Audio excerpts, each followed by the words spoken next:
Salut à tous, ici Stéphane de forex-trader.fr. Nous sommes le 11 septembre 2015, un peu avant l'ouverture des marchés européens. Et aujourd'hui, on va parler du USD-CAD, parce que ça fait longtemps que je n'ai pas parlé de cette paire. Alors avant de démarrer, je vous rappelle que les investissements sur le forex sont des investissements risqués, que vous ne devez investir que de l'argent que vous pouvez vous permettre de perdre sur ce marché, et que ce que je vais dire maintenant reflète mes vues sur la paire, mais ce n'est pas un conseil pour y investir. Qu'en particulier, je décline toute responsabilité en cas de perte financière liée à l'utilisation du contenu de la présente vidéo. Sur le SD4, on est très clairement dans une tendance haussière, enfin en tout cas dans une belle consolidation haussière. On a cassé assez récemment une ligne de FIB qui était vers 1,27 et on est en train de semble-t-il, de monter vers la suivante qui est vers 1,34, mais on est en train d'avoir quelques petits problèmes. Alors je pense que c'est lié en fait à ça. Vers 1,33,5, vous voyez, ici on a sur ce qu'on appelle une ligne constante. Et on est en train de la retrouver et d'hésiter un peu. Si on regarde sur la semaine, on voit très nettement que là, après avoir hésité à 1,28 et même ça nous avait fait redescendre un peu, on a remonté. Et là, on a fait une méchante étoile filante et depuis donc 3 semaines, on n'a pas réussi à redépasser ce niveau de 1,3340. Donc c'est ce qu'on appelle une consolidation. On a presque un triangle. Ici, vous voyez, c'est effectivement ce qui va nous arriver sur le jour.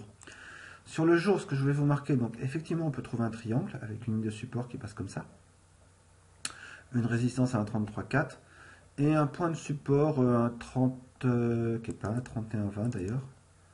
Attendez, on va enlever ça.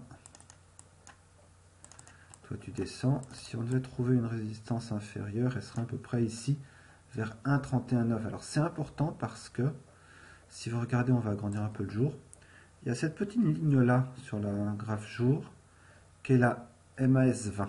Et regardez à quel point là, elle épouse bien notre ligne de trendline et elle est à peu près à 1,32, surprise.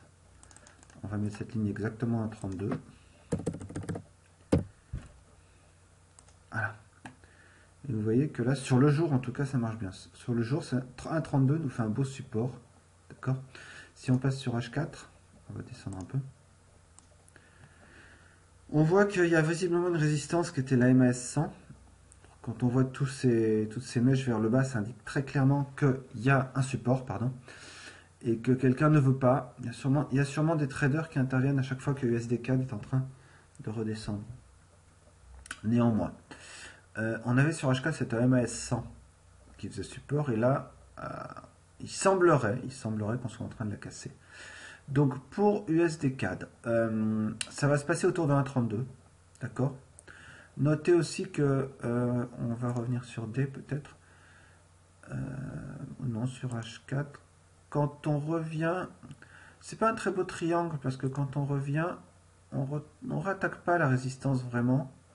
Bon, on va jusqu'à un 33,2, on va jusqu'à un 33, puis après on va jusqu'à un 32. À la limite, on pourrait presque faire un biseau. J'y avais pas pensé d'ailleurs, mais c'est plus un biseau qu'un triangle, si vous voyez ce que je veux dire. Ok. Tout ça me laisse à penser quand même qu'on va sans doute redescendre un petit peu. Donc je vais vraiment surveiller ce qui se passe là. Si j'ai un chandelier qui me dit encore, avec une mèche comme ça, qui me dit tiens, je vais remonter, je vais attendre. Mais grosso modo, je serais vraiment intéressé soit à vendre ici, soit à vendre là, bien sûr, encore plus, si on y retourne. Vendre vers où? Ben, ma foi,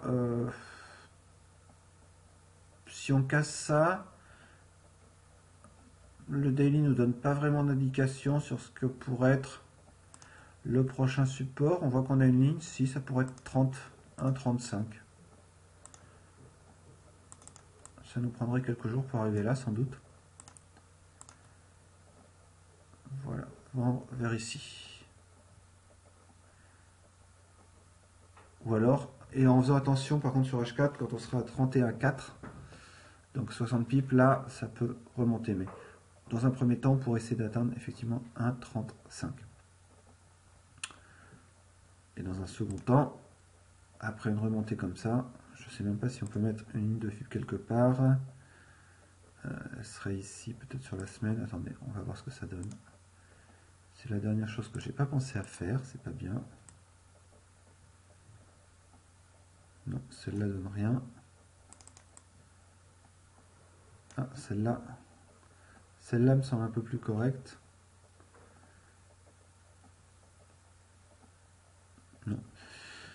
Je pense que si ça redescend, 1,35, 1,28, pas plus bas, parce que je pense vraiment qu'on est en train de remonter.